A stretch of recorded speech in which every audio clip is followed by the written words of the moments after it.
over.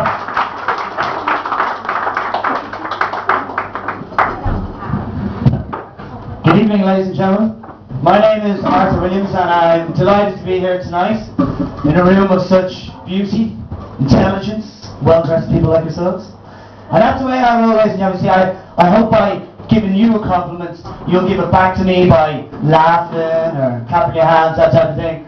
And not to put you under any pressure, ladies and gentlemen, but if you don't laugh or clap, then there's a good chance that I'll go and throw myself off a bridge with a bag of rocks strapped to my legs. And you wouldn't want that in your conscience, would you, ladies and gentlemen?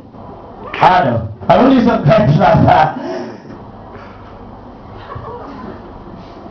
That'll be the end of me.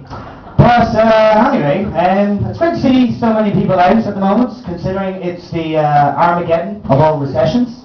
If Armageddon means the end, then hopefully there won't be any more recessions after this one. So that's my positive take on the whole matter. But it's great to see so many people out on a Monday night. You know, there's either a lot of money in this room or you're all unemployed. But for all the people that are unemployed, maybe the people with the money might go and buy you a drink at the bar. But I knew the recession had hit home personally on a personal level when I came in one day and I saw my mother using a charity bag that you get through the door as a bin liner in the kitchen.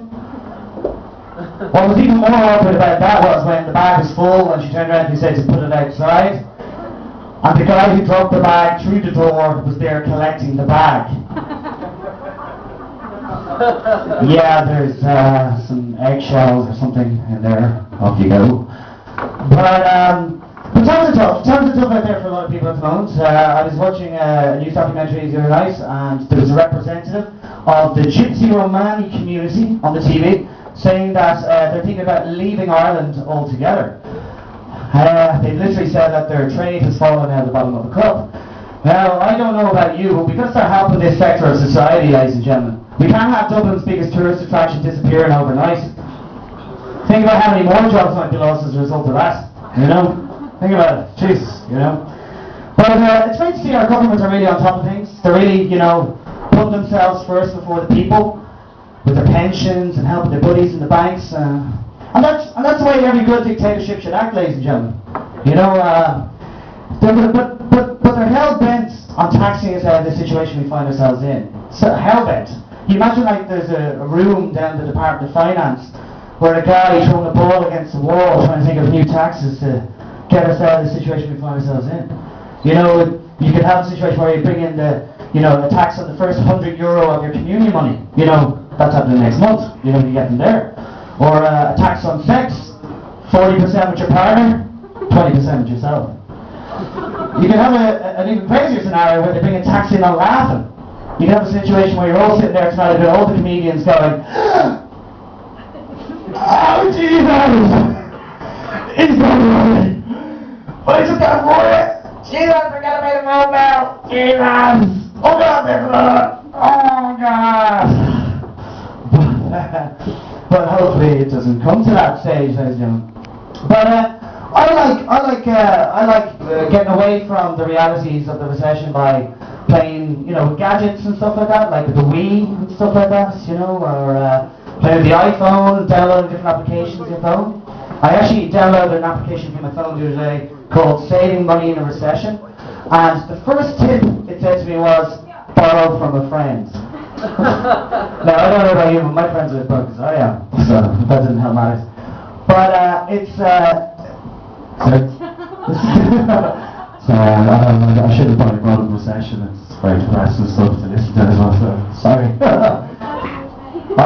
Oh, there you go. But no, it is tough out there. It is tough out there, and but I got a new sat nav the other day. I got a new sat nav, and it's great. It's fantastic.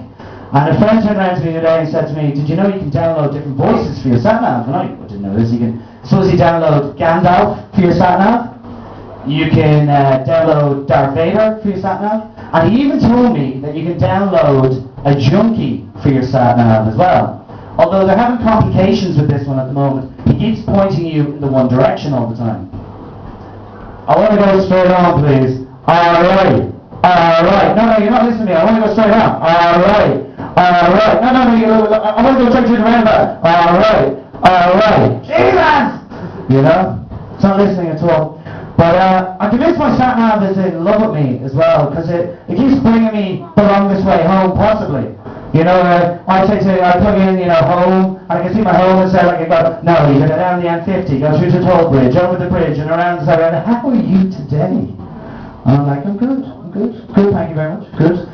It's always asking me loads of questions. Oh God, I'm killing the audience up the front here. It's time to go. Okay, sat nav isn't working. Hope you find your way home. Straight to the roundabout, over the bridge, whatever. But it is like having a sat nav, and it helps me home and stuff like that. I'm losing my train just off here, so. But just to end tonight, ladies and gentlemen, just a really quick one. A friend of mine, Tyke, we were out a couple of nights ago, and he basically he was dragging me out to go out. And, you always have a friend who's dragging you to go out. You don't really want to go out, but because he's single, you feel you have to go out with him because it's unfair that if you have a partner and he doesn't. So basically, we were out, and Tyke hadn't had sex in a year and a half. And so Tyke was dancing like any man who hasn't had sex in a year and a half, like a gorilla on the dance floor, talking all the shapes and stuff. When all of a sudden this girl came up to the depression, she was like, hi, how you doing? How's it going? Yeah, you look mad. Baby. And so anyway, they got dancing, they got talking, they had a little kiss. And she turned around and she said those words he wanted to hear and said, listen, would you like to come back to mine for a drink? And he was so excited, and he was like, oh, well done, man, well done, it was great. And so he ran into the Jacks, put a couple of coins in the vending machine, to get his friend Johnny, just in case, just in case.